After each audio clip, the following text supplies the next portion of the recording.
Movie release করার জন্য আর কোনো ডেট নেই নাকি?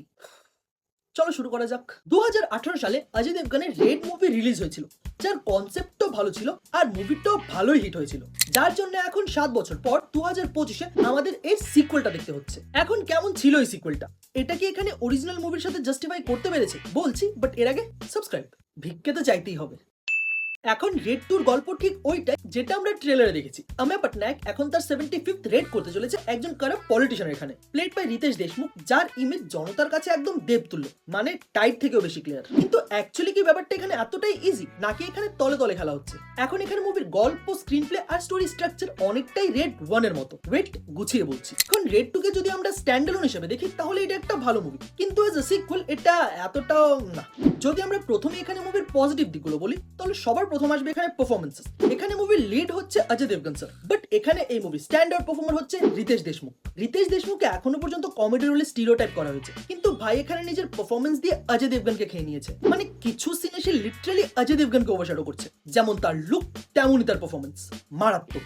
আর এদের ছাড়াও বাকিরা যারা সাপোর্টিং কাস্টে ছিল তারাও নিজের জায়গায় ভালো, কিন্তু এখানে দুজন, অমিত সিয়াল আর সৌরভ শুক্লা, এরাই মুভির কমেডি অনেকটা একা হাতে টেনেছে। যেখানে অমিত সিয়াল তো ঠিক আছে, কিন্তু সৌরভ শুক্লা স্যার টুক করে এসে সিনে সবাইকে খেয়ে টুক করে চলে যাচ্ছে। He was the best. So performance নিয়ে কোনো কথা হবে না, সবার পারফরমেন্স দারুণ। এরপর এই মুভির ডায়লগস দারুণ, মানে রাইটার্স এখানে সবটাই ঢেলে দিয়েছে। সো মাচ সো যে গল্পের মধ্যে ইউ নো হোয়াট, এটা পরে বলছি। আর এই মুভির সব থেকে বড় পজিটিভ পয়েন্ট তমন্না ভাটিয়ার ডান্স। আমি ওই 2-3 মিনিটের ডান্স দেখার জন্য মুভিটা আবার দেখতে পাবো, এতটাই ভালো। देखो देखो दरिंदगी चेहरे से टपकती है। এই তো গেল পজিটিভ।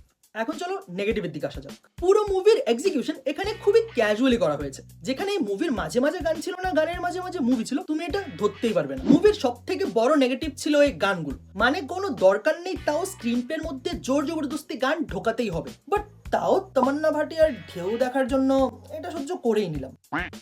সেকেন্ড, এই মুভির লেন্থ।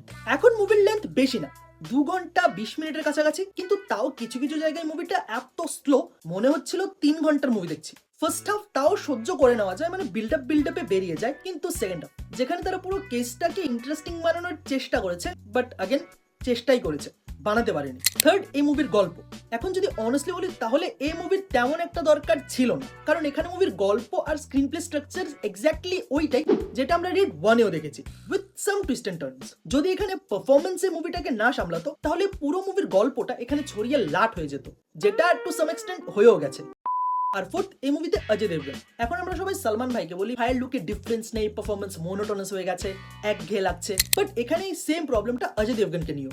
লুক না হয় ছেড়ে দিলাম, বাট এখানে পারফরমেন্সের মধ্যেও একটা এফর্ট মিসিং ছিল। আর এটা সবথেকে বেশি ক্লিয়ার ছিল ফেস অফ সিনস গুলোতে, যেখানে রিতেশ দেশমুখ নিজে সবটা ঢেলে দিচ্ছে, but Ajay sir be like তু করলে मैं তো হিরো হুঁ। এখন এটা মেকার্স এর চয়েস এই ক্যারেক্টারটাকে এমন পোর্ট্রে করার, আই ডোন্ট নো, বাট অনেক ক্ষেত্রেই এখানে এফর্টটা চোখে পড়ছিল না। তো যদি ওভারঅল বলি তাহলে এখানে মুভিটা স্ট্রিক্টলি ওয়ান টাইম ওয়াচ, যেখানে এজ আ স্ট্যান্ড আউট মুভিটা ঠিক আছে, বাট রেড 1 এর কম্প্যারিজনে এটা আশেপাশেও না। বাট হ্যাঁ, এখন যেটা বললাম এটা পুরোটাই আমার ওপিনিয়ন, বাকি তোমরা যারা মুভিটা দেখে নিয়েছো তোমাদের কেমন কি লাগলো ওইটা কমেন্ট লিখে যাও।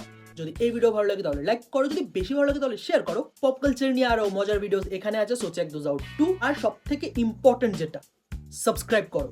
দেখা হচ্ছে কিছু ঘন্টা পর। Till then, peace out.